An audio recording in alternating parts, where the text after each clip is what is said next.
আজ অনেক দিন বাদে ছেলের আবদারে দাদা বৌদি স্টাইলের ঘরোয়া পদ্ধতিতে চিকেন বিরিয়ানি বানাচ্ছি।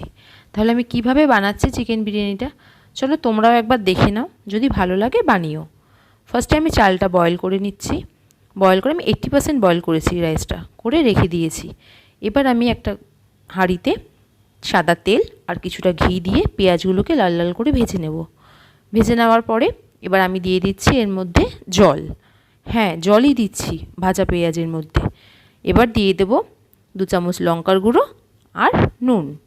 আমি কিন্তু সব কিছু আমার পরিমাণ মতনই দিচ্ছি, তোমরা যতটা বানাচ্ছো সেই হিসাবে পরিমাণ করে জিনিসটা দিও। আমি আমার আন্দাজ করে একটা জিনিস দিচ্ছি। আচ্ছা, এবার আমি নুনটা আর লঙ্কার গুঁড়োটা একটু নাড়িয়ে নিলাম। নাড়িয়ে নেওয়ার পরে এর ভেতরে দিয়ে দেবো যে আলুগুলো কেটে রেখেছিলাম সেগুলো। আমি এই আলুগুলোকে 50% বয়েল করে নেব, পুরোটা কুক করছি না।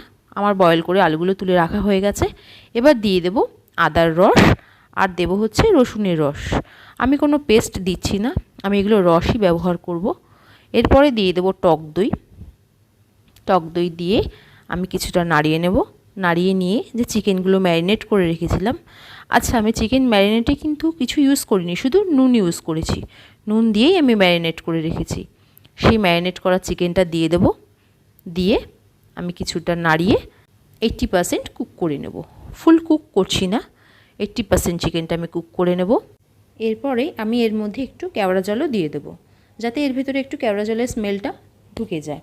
অল্প করেই দিচ্ছি, আমি বেশি দিচ্ছি না, তোমরা দেখতেই পাবে। অল্প করে আমি কেওড়া জল দিয়ে দিলাম। দিয়ে এবার আমি ঢাকনাটা দিয়ে দেবো, দিয়ে 80% কুক হতে দেবো।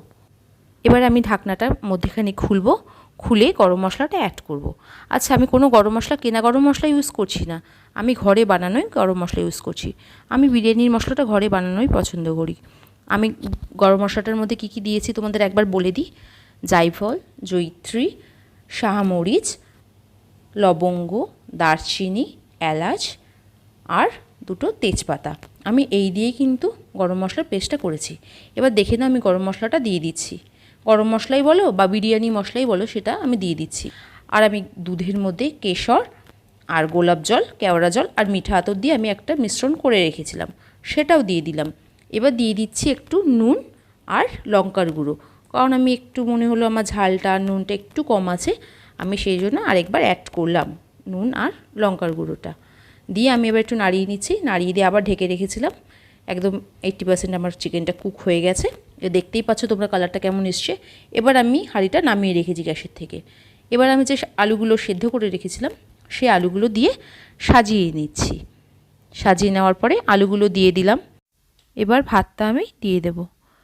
ভাতগুলো দিয়ে দেওয়ার পরে তারপর আমি একে একে যেগুলো সব বানিয়ে রেখেছি, যেমন কেওড়া জল, মিঠা তোর সব দিয়ে যেগুলো আমি বানিয়ে রেখেছি সেগুলো আমি দিয়ে দেবো এর মধ্যে। ওগুলো দিয়ে দেওয়ার পরে তারপর দেবো হচ্ছে আমি 2 চামচ ঘি। আমি ফার্স্টেও ঘি ইউজ করেছি যখন আমি পেঁয়াজটা ভেজেছি। আমি এখনও 2 চামচ গরম ঘি চামচে করে আমি দিয়ে দেবো। তারপর দিয়ে দেবো যে বিরিয়ানি মশলাটা আমি ঘরে বানিয়েছি, সেই মশলাটাও দিয়ে দিলাম। দিয়ে তার উপরে আমি এবার দিয়ে দেবো ডিম। এবার তোমরা বলবে হয়তো 3টে ডিম কেন, কারণ আমার ফ্যামিলিতে আমি এটা 6 জনের জন্য বানাচ্ছি বিরিয়ানিটা, তার মধ্যে 3 জন আমার খায় না ডিম, এই জন্যই আমি ডিমটা 3টেই দিয়েছি। তারপরে এবার আমি এটা দমে বসিয়ে দেব। আমার যেহেতু এগুলো আমার 80% সবই কুক করা রয়েছে, আমি বেশিক্ষণ দমে দেব না, আমি 20 to 25 মিনিটস দমে দেব। দমে দেওয়ার পরে তারপর কেমন লুক আসছে তোমরা দেখো। আশা করি ভালোই এসছে, সবাই ভালো বলেছে খেয়ে। তোমরাও যদি ভালো লাগে আমার ভিডিওটা তোমাদের সবার, তাহলে তোমরাও একবার বাড়িতে বানিয়ে খেয়ে দেখতে পারো এই ঘরোয়া পদ্ধতিতে দাদা বৌদি স্টাইলের চিকেন বিরিয়ানি। প্লিজ আমার ভিডিওটা যদি ভালো লাগে লাইক, কমেন্ট অ্যান্ড শেয়ার করো আর সাবস্ক্রাইব করে দিও। Thank you.